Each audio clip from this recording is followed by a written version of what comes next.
kumpa aliyekunyima, ambaye amekunyima wakati wewe unahitaji.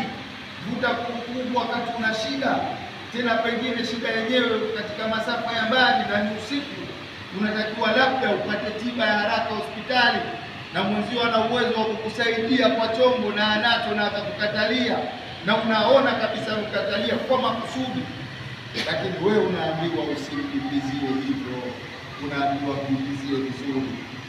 Lakini na mwisho Mtume sallallahu alaihi wasallam akamwambia watuqia man harama, na kumpa aliyekunyima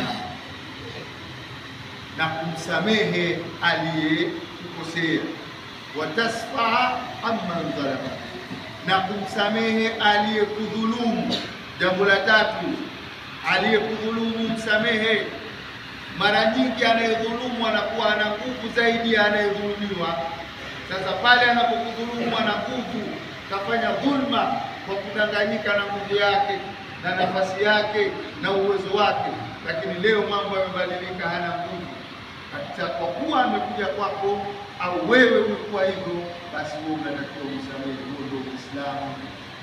Kwa hiyo tungeni ndugu, ni katika ibada zilizokuwa kubwa ambazo zitakufanya tuingie peponi haraka, lakini kuvunja udugu ni sababu ya kumfanya mtu achelewe kuingia motoni, kuingia peponi, waliyadhu billahi minan nar.